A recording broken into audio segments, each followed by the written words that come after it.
Muchos Toledos enteros y verdaderos hay en este Toledo pétreo, al que el río Tajo protege por 3 de sus costados en codicioso abrazo. Es su ciudad predilecta, su ciudad emblemática. Todos lo saben.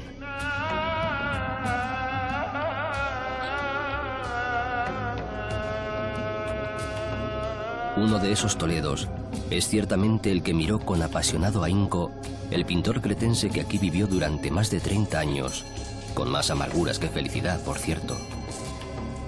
Reflexionaba Gregorio Marañón, otro vecino ilustre de estos territorios. Doménicos Theotocópulos pintó el río solamente en 2 cuadros, mas para siempre, y con todas sus aguas lívidas despeñándose entre los tajos. Quizás en esos cuadros están el río y la ciudad más verdaderos. Muy diferentes en todo caso al paisaje espiritual que nos transmiten los retratos del poeta Garcilaso en sus doloridas églogas.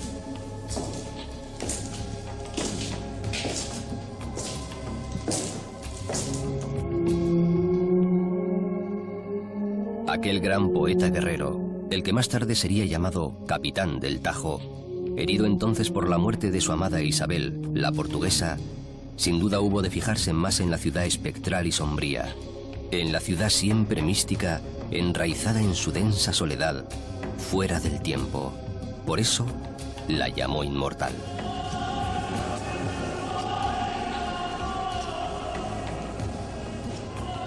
Toledo es la ciudad en la que todos los itinerarios son santos, pero siempre bajo la sombra levemente ominosa que viene de los olivares, como ya intuía Marañón. Para un río solo hay una ruta transitable, la de su destino. Claro que el ilustrado médico descubre, en su pasión toledana, muchas otras posibles, por ser este río el eje de España. En Toledo, cada ruta es no una lección de historia, sino una resurrección de nosotros mismos.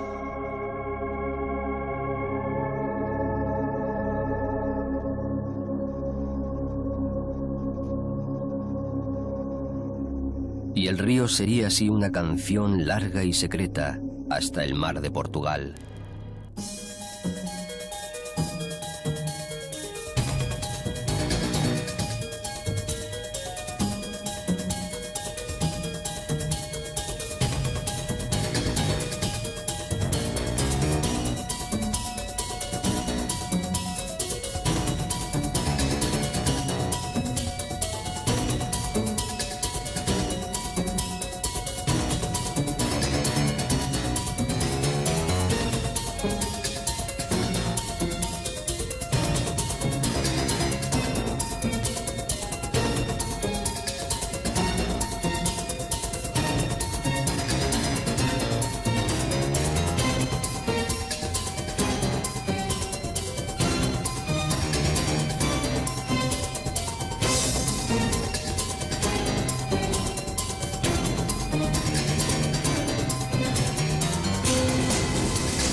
¿Qué encontrarán después tus manos llenas de Toledo hacia ti precipitado? Se preguntaba hace medio siglo otro poeta, José García Nieto, herido también por estos paisajes rotundos.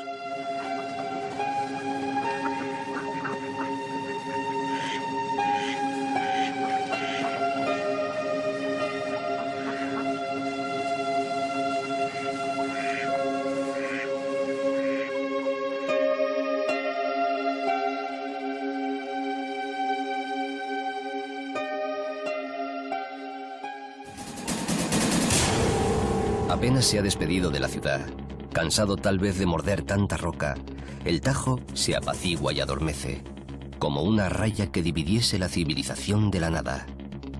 Así lo veía el viajero americano James Michener, al que le pareció también que las llanuras siguientes, tan desoladas y vacías, quietas junto a los meandros del río, estaban como si acabaran de haber sido reconquistadas a los moros. La vega por la que aparece el Guadarrama desmiente hoy aquella impresión de soledades. Un Guadarrama cargado también de muchos castigos, que baja con sus aguas aromatizadas por los pinos de la sierra madrileña de su nombre, solo cuando se lo permiten los muchos pueblos que ha visitado en su apresurado descenso.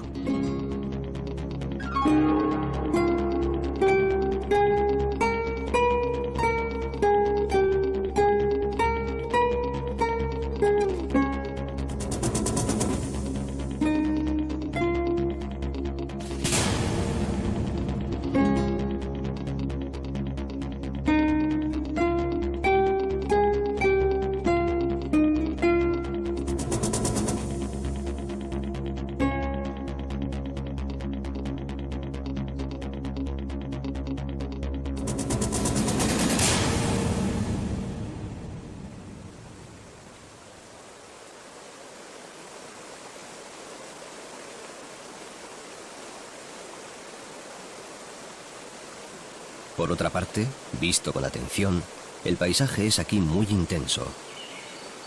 Las barrancas de Burujón, un poco escondidas en la margen derecha, forman una bronca letanía de cárcavas y cortados que asombran en la ondulada llanura. Durante 50 millones de años, el agua y el viento han erosionado, amasado, esculpido a su gusto las rojizas tierras arcillosas.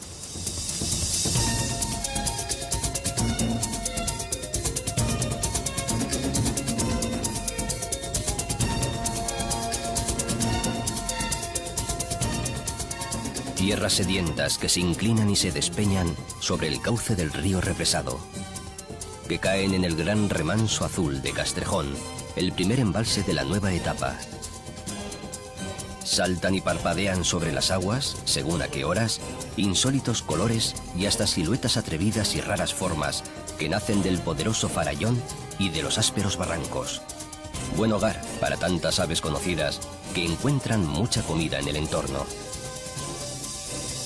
Si acaso, el Tajo hubiera podido caer en viejas arrogancias o pretensiones desmedidas, entregarse de nuevo a saltos de vértigo, a bramidos y rápidos temibles, pero la mano del hombre lo obliga otra vez a atascar su freno, a domesticarse y tornarse civil y utilitario. El ancho valle se adormece lleno de aguas plácidas junto a la llamada meseta cristalina, que se adorna con graciosos cerros. La conocida voracidad del hombre no ha arruinado del todo los primitivos bosques de coscoja y de encina, ni ha hecho especialmente difícil la vida a la cigüeña.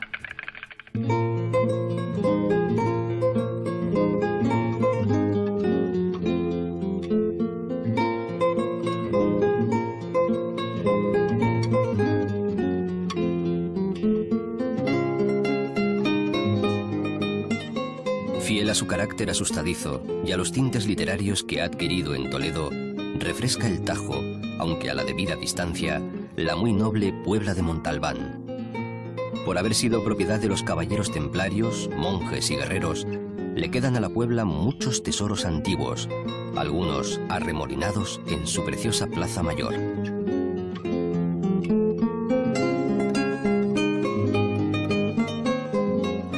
Y posee además un honor de índole más sutil y espiritual: haber sido cuna, en el año 1465, del bachiller Fernando de Rojas, autor de La Celestina, una de las obras mayores de la literatura española, y también del cardenal Pacheco, por si lo del poeta fuese poco.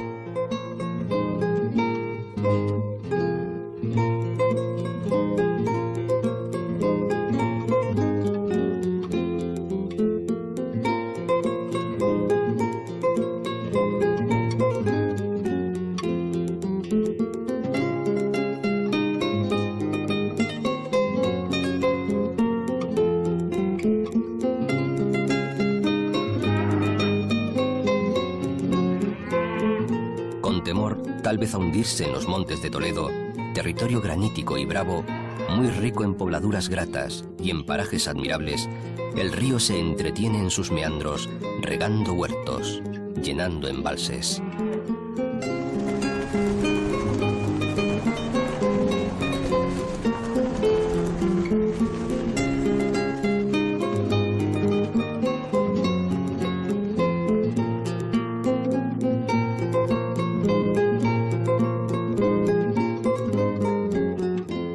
Camina lento hasta el Carpio, muy arrimado al apacible cauce de los campos de labor, y choca de pronto con Malpica, es decir, con un castillo de cuento árabe, surgido de repente, como por encantamiento, según creyó Pedro de Lorenzo.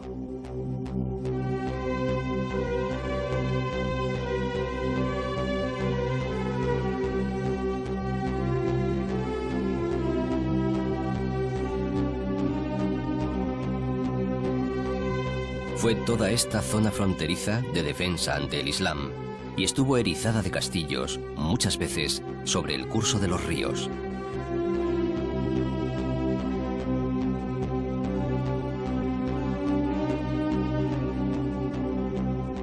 Ante las puertas, siempre generosamente abiertas, de la ciudad de Talavera, el río Tajo se ejercita en una especie de rito ceremonial y de entrega. Las aguas se salen de madre, crean islas y arenales, se fijan a algunos taludes, dan alimento a bosquecillos de chopos. Por encima de los meandros se despliegan las barrancas que acogen Monte Bajo, Rañas y Reinos de la Retama. Es el umbral de los Montes de Toledo, territorio de la Jara. Como el sitio es encrucijada de caminos, cruce de antiguas cañadas y de rutas comerciales, se proveyó muy pronto de grandes puentes. Uno de ellos, el de Santa Catalina, que llaman viejo, suele hacerse pasar por romano, aunque su cuerpo actual es del siglo XV.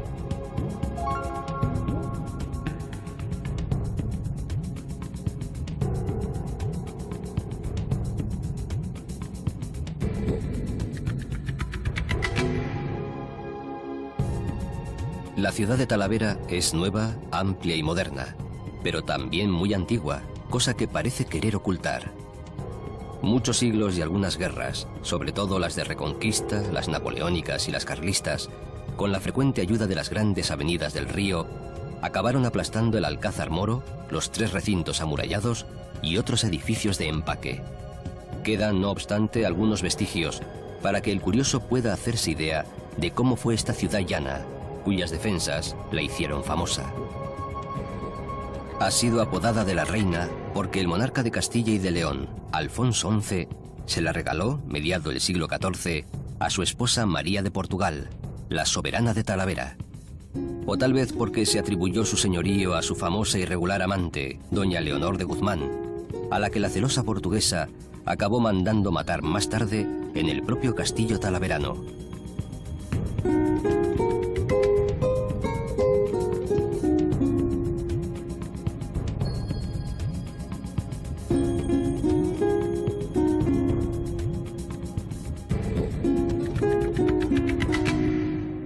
Claro que la ciudad también ha sido conocida como de los arzobispos, por el mucho trajín de estos que aquí hubo, especialmente de los de la Silla de Toledo. Talavera ha sido relativamente rica e industriosa, y ha sabido siempre adaptarse a los cambios de los tiempos. Centro de manipulación de la lana de las ovejas merinas, luego de la seda, con lo que se llenaron de morera sus alrededores, y se levantó una real fábrica para tejer damascos y otras telas lujosas. Más tarde aposento de alfares, que se nutrían de las arcillas y tierras ferruginosas de los alrededores, que cocían con carbón de los montes de Toledo. Sus cerámicas azul cobalto, cuya presencia estuvo eclipsada durante 200 años, siguen siendo tan apreciadas hoy como en el siglo XVI, en pleno Renacimiento.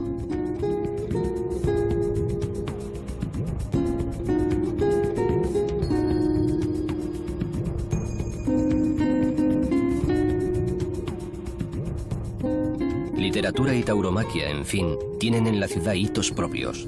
En la primera, porque anduvieron aquí en diversos menesteres 2 arciprestes casi legendarios, el de Hita, autor del libro del Buen Amor, y el llamado precisamente de Talavera, Alfonso Martínez, que escribió El Corbacho. Pero además, de Talavera fue al parecer alcalde mayor, aunque por poco tiempo, el bachiller don Fernando de Rojas, el urdidor genial de la tragicomedia de Calixto y Melibea, natural de la Puebla de Montalbán, que ya visitó el río.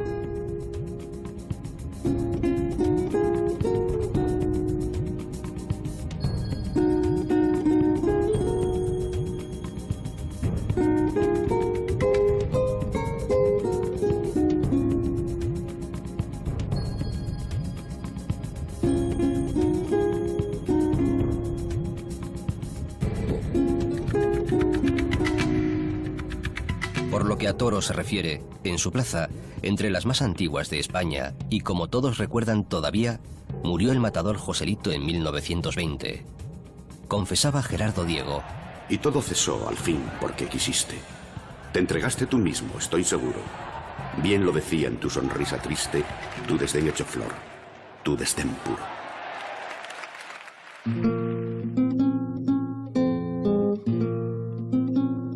Las aguas que conocieron todos estos sucesos han pasado bajo el puente de hierro hace mucho tiempo. Ya no están aquí. Mas el río sí está. Siempre está. Amansado su cauce, porque enseguida va a detenerlo un nuevo embalse, el de Azután, sirve de ocasional espejo a pueblos que parecen retoños de Talavera o lucen enigmáticos orígenes. Alberche, Calera y Chozas, Las Herencias. Todos aprovechan más o menos las aguas y se entregan a cultivos de ocasión, es decir, de inmediato provecho y según pinte la demanda, hasta no hace mucho con la ayuda de norias y acequias. Entre la presa del embalse y su cola oficial, median 3 docenas de kilómetros, en ocasiones bien aprovechados por el verdor.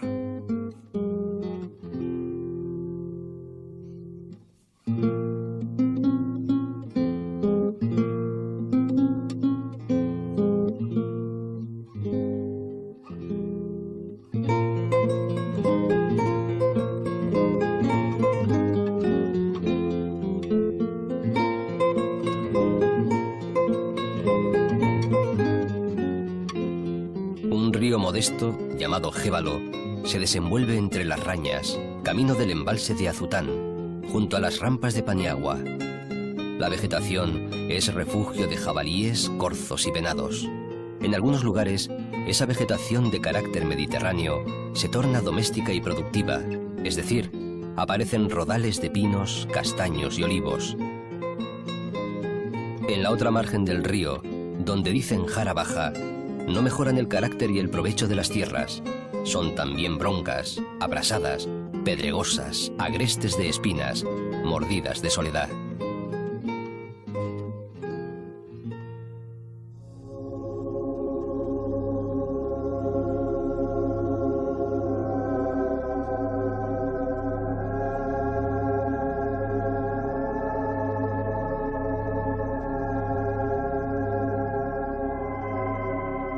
En el costado del embalse sobrevive el misterioso despoblado conocido como Ciudad de Vascos, una fortaleza hispano-musulmana que solo vivió 100 años, entre los siglos X y XI, y se cree que hasta con 3000 habitantes.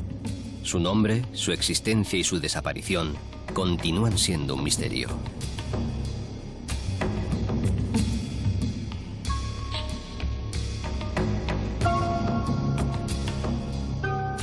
Pero el río sigue por el sur, apartado y tranquilo, bajo uno de los puentes más ilustres que posee.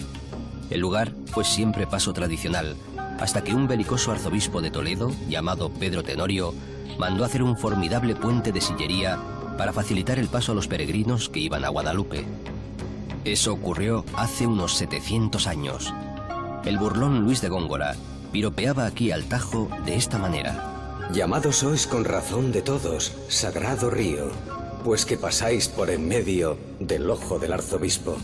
El pueblo, apuñado en un claro y que siempre se llamó, para ahorrar dudas, Puente del Arzobispo, nació y se desarrolló al amor del puente, y muchos de sus vecinos se dedicaron pronto al menester de la cerámica, en rivalidad con Talavera. Por aquí utilizan sobre todo los verdes de cobre sobre fondo blanco, con dibujos florales y faunísticos.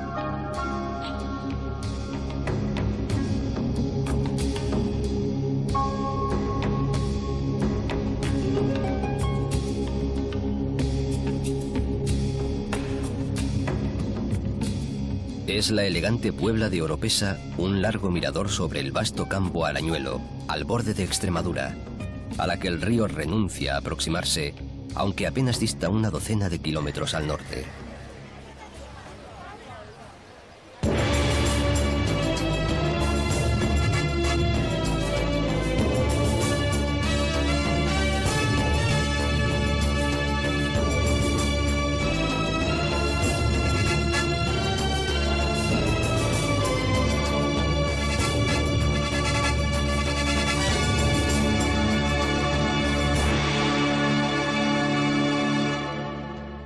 Su categoría ya aparece en su empaque y en las conjeturas de su nombre.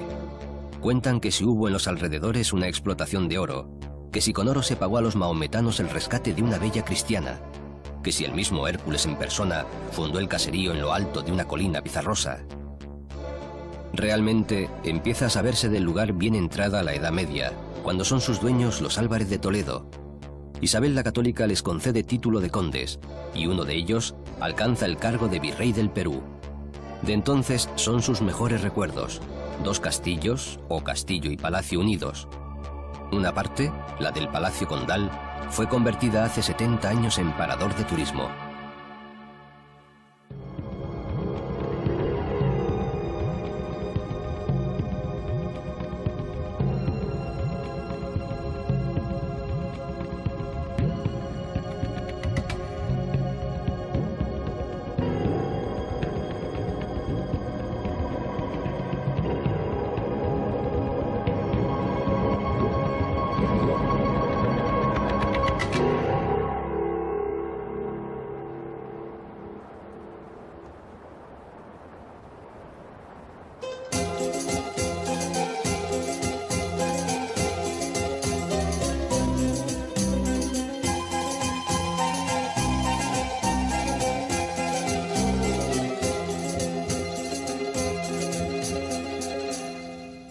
El embalse de Valdecañas marca la frontera entre Toledo y la Alta Extremadura, provincia de Cáceres, tierra de conquistadores. Definía Luis Chamizo: porque semos asinas, semos pardos del color de la tierra, los nietos de los machos que otros días triunfaron en América. Al norte, el campo Arañuelo, donde guerrearon órdenes militares y luego señores de tierra. Por el sur, las comarcas de los Ibores y Villuercas, que son serranías montaraces, escasas de gente y bien pobladas de animales y maravillas naturales. El Gordo es una humilde y hasta hace poco desdeñada puebla, orgullosa de dar amparo a tantas cigüeñas blancas como personas, si no a más. Se han convertido en atractivo turístico, aunque sus nidos, que pueden alcanzar los 1000 kilos de peso, a veces hunden los tejados bajo los que se refugian sus generosos protectores.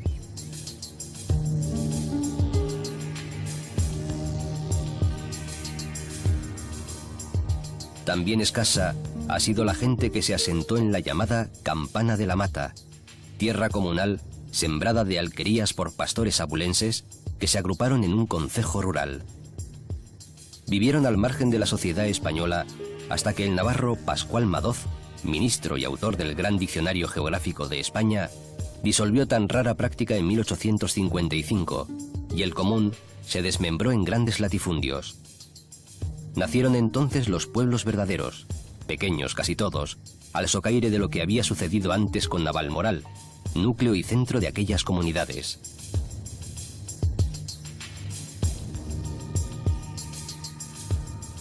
Los demás pueblos han ido viviendo propias vidas: Peraleda, Millanes, Torviscoso, Valdeúncar.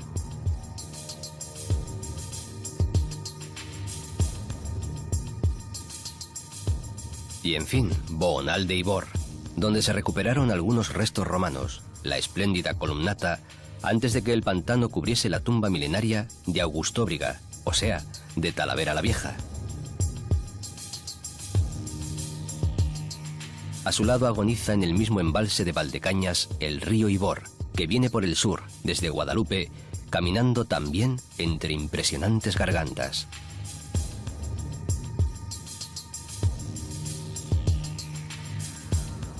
Enseguida contiene el río sus energías ante un nuevo embalse, el de Almaraz. El pueblo, además de darle nombre, es famoso porque dicen que aquí se juntaron los moros Muza y Tarik después de haber conquistado Toledo en el comienzo de sus aventuras.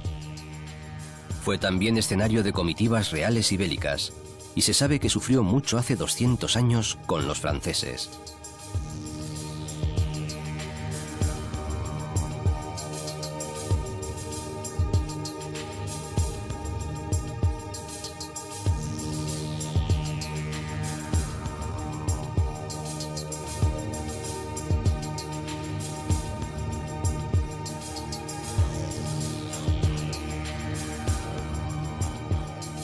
Los territorios que el Tajo visita a continuación parecen haber estado siempre vacíos de humanos.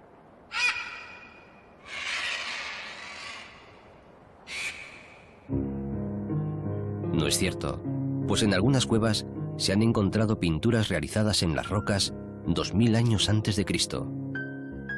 Ahora, agrupados alrededor del río y en el mismo centro geográfico de la provincia de Cáceres, forman el Parque Natural de Monfragüe.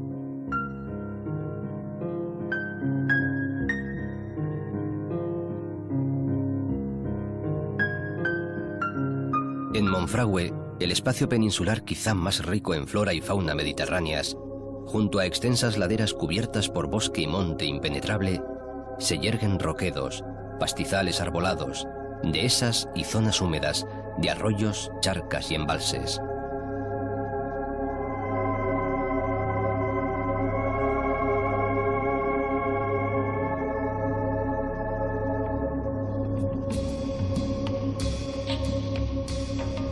No se trata de una sierra de gran espectáculo, de un macizo imponente, de un paraje soberano y grandioso, pero es un auténtico refugio. De ahí su fama en toda Europa y su atractivo. Linces y águilas imperiales, buitres y cigüeñas negras, gatos monteses y jinetas, animales todos ellos en peligro de extinción, sobrevuelan las ruinas del viejo castillo árabe o cazan y se alimentan en el denso bosque de alcornoques, madroños, jaras, arces, lentiscos. Los caballeros de Montegaudio, habitantes posteriores de la fortaleza, trajeron de Jerusalén la imagen de una Virgen negra, supuestamente esculpida por San Lucas, que todavía se venera en la ermita aledaña.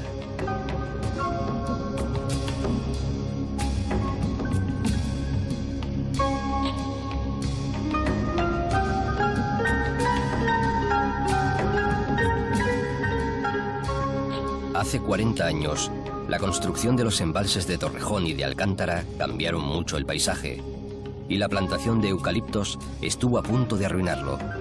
Pero en 1979, la declaración de parque natural ha permitido la supervivencia de muchas especies. Solo entre los vertebrados, casi 300.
...30 o 40 kilómetros al norte, desgrana sus apacibles días un racimo de pueblos suaves, acogedores y de clima perfecto. Es la comarca de la Vera, bajo las lujosas laderas meridionales de Gredos, mirando las vegas y los tajos del sur por los que se desplaza el río.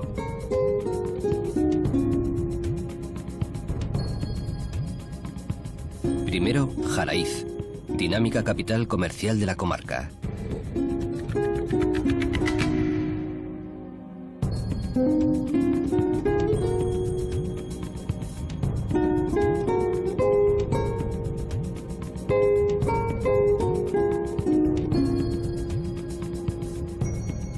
Más allá, Garganta la Olla, fundación de pastores y hoy pintoresco banquete de visitantes.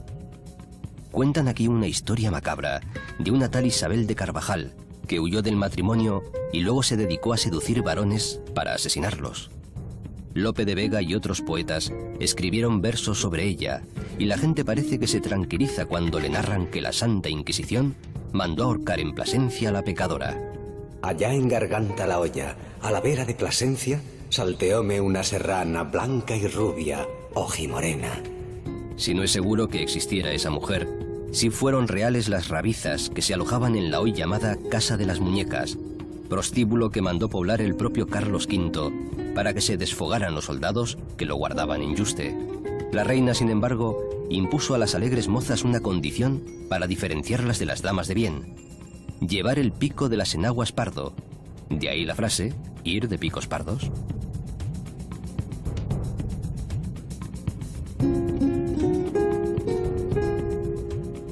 Yuste, el monasterio, queda a un tiro de piedra, en un paraje de verdad manso, solitario y apacible, término municipal de Cuacos, donde pasó la infancia el bastardo Juan de Austria, el intrépido Jeromín.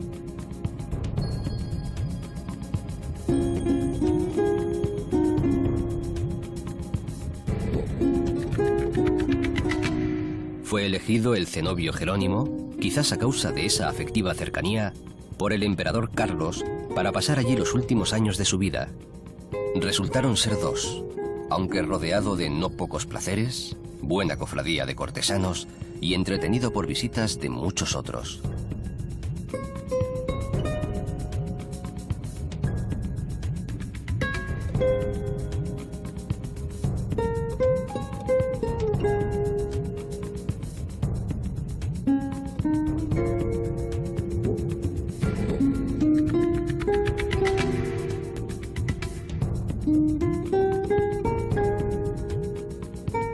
Cuacos, con sus placitas, callejuelas secretas y fuentes, es una de las aldeas más cautivadoras de la Vera.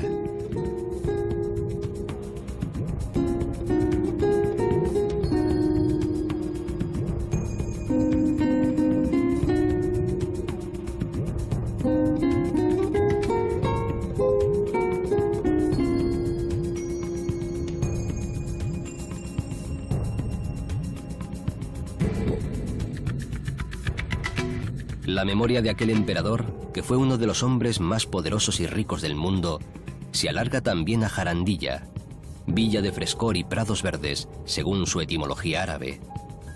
En su castillo-palacio, hoy parador de turismo y antes casa de los condes de Oropesa, se albergó Carlos I de España y V de Alemania, mientras acababan de acondicionar a su gusto la placentera residencia monástica de Yuste.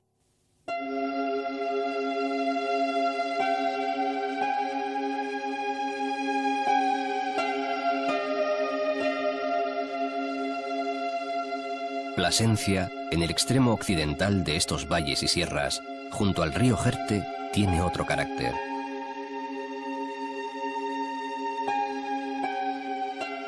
Sus poderosas murallas contaban con 78 torres defensivas, de las que se conservan 22, además de un alcázar derruido en 1941. Su carácter y espíritu militar llevó a los caballeros placentinos a ser partícipes en grandes batallas y hechos militares: Alarcos, las Navas de Tolosa, la Reconquista de Sevilla.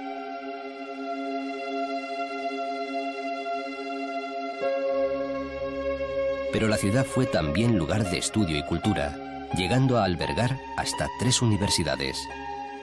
Rivalizó en dignidad con Cáceres. Tuvo obispo, el más poderoso de Extremadura.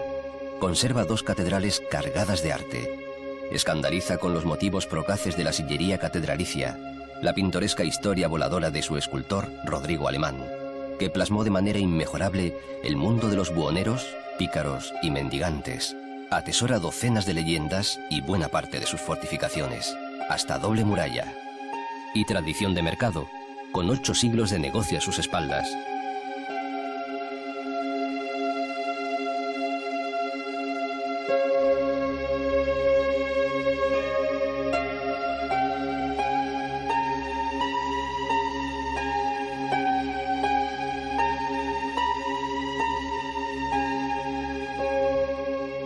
Un envidiable empaque corporal y legendario de ciudad sólida, bella y religiosa, entre las primeras de las muchas que hay en Extremadura.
Más lejos, a medio camino entre Plasencia y la Raya de Portugal, reposa otra ciudad episcopal y levítica.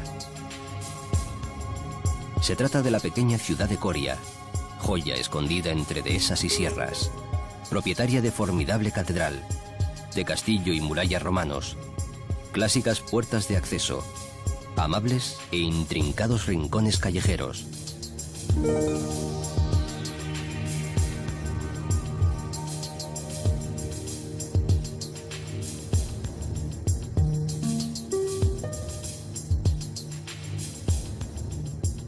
Una espléndida plaza mayor y un puente sin río. El Alagón sufrió rara deriva hace 3 siglos. Es una de las muchas cunas peninsulares del mítico guerrero Viriato.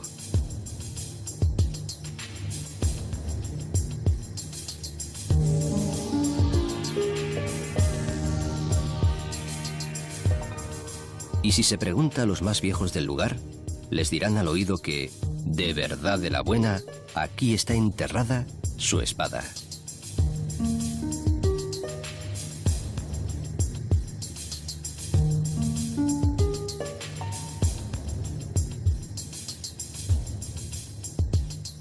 Pero injusto sería, rondando por las vecindades del Tajo, desdeñar a la población señera, eje y alma de todas estas ciudades memorables. Cáceres, la capital de la extensa provincia, patrimonio de la humanidad.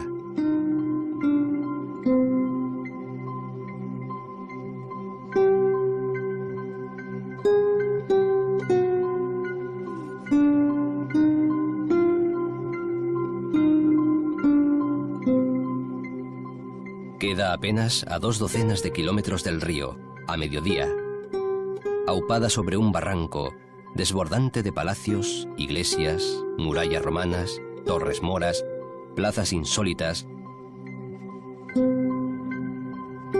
La defienden castillos lejanos y la buscan todos los caminos.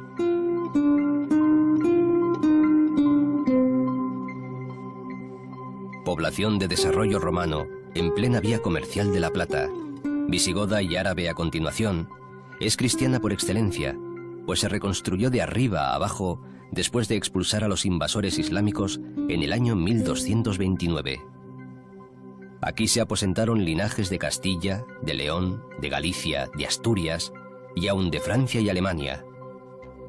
Asociados como fratres de Cáceres, origen de la Orden de Santiago, por cierto, se apiñaron en casas fuertes y se dotaron de grandes iglesias. Los Obando, los Becerra, los Golfines, los Carvajal, los Mogollón, los Pereros, los Aldana, los Solís. Desde castillos y casonas campesinas dirigían sus dehesas de ganado mientras seguían guerreando contra el moro. Hasta que llegó la reina Isabel a apaciguar temperamentos frecuentemente hostiles y a desmochar torres demasiado altas, la ciudad fue brillante escenario de las vidas de aquellos nobles levantiscos y audaces.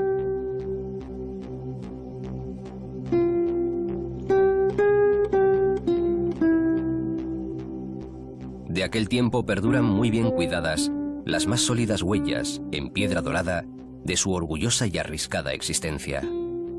Después, concluida la Reconquista, algunos vástagos de aquellos nobles poderosos se fueron a América en busca de fortuna, y los pocos que volvieron, ya ricos, añadirían lujos arquitectónicos y glorias diversas a esta ciudad ya lujosa y rica. Tanto que fue desbordando su casco histórico por todas partes. Por eso conviven hoy aljibe y torre árabes con templos románicos y palacios renacentistas. A veces todo abrazado a sí mismo, reunido en prodigiosa coherencia de siglos.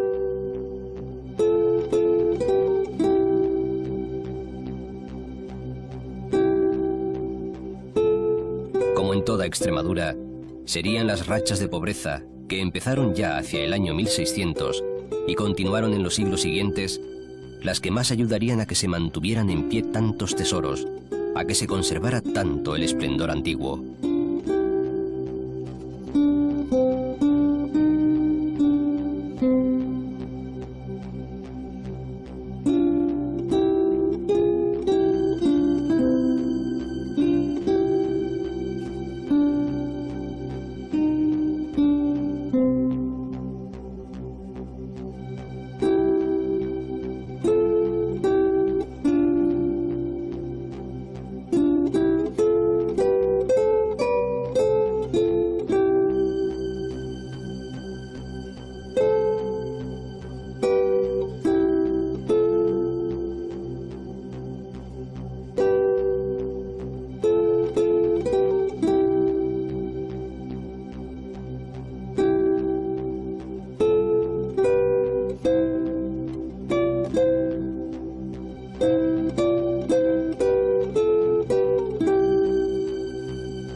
Cáceres es hoy en realidad dos ciudades, muy distintas la una de la otra.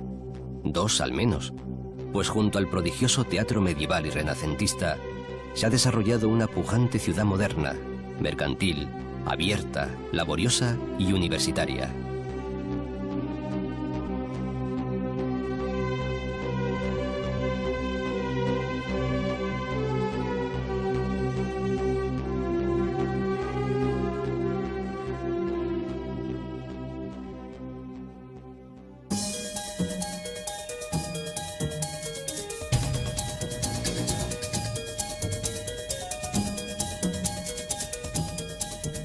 El río que nos lleva ahora por el corazón de Extremadura sigue su paso invencible.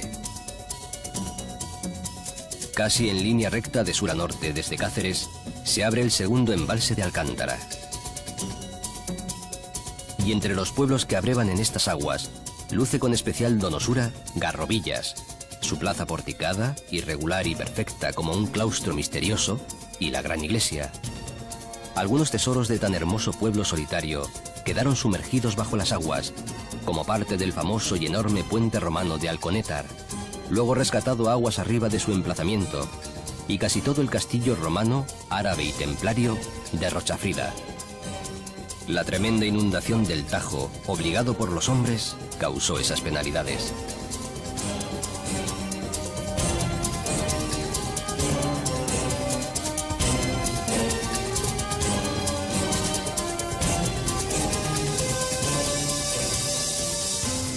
Se salvó el último puente, el de Alcántara, el Puente. Una de las mayores hermosuras que en España pueden verse. Eso decía Unamuno en 1909, cuando ni se soñaba con la presa y la hidroeléctrica. Es quizá la obra más perfecta que los romanos construyeron en España, y solo entre los años 105 y 106, pagado a escote por los vecinos de 11 municipios. 6 arcos valientes, casi 200 metros de longitud, sillares graníticos colocados en seco, como los del acueducto segoviano, una obra maestra y perenne. Domeñadas pasan ya las aguas en este profundo Tajo por las orcas caudinas de piedra, tan cargadas de belleza como de historia, entre invenciones tecnológicas y una villa a ellas asomada en lo alto. Villa hoy un poco adormecida y remota, mas dueña también de monumentos valiosos y de sucesos memorables.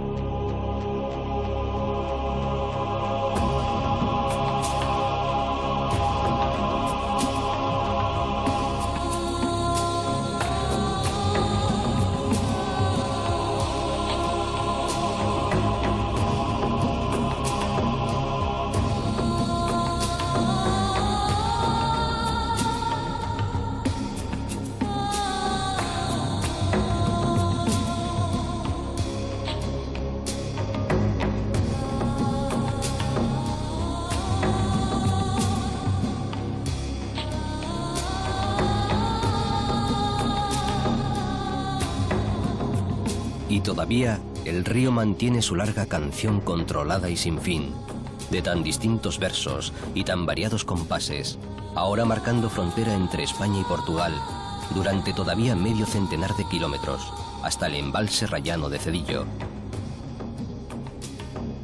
Por la vacía Sierra de Santiago, camina más solitario que nunca, abrumado quizás por el peso de tantas historias, de tantas leyendas vividas. Claro que eso viene a ser un buen río, el eje, el espinazo de la historia y de las leyendas de los hombres.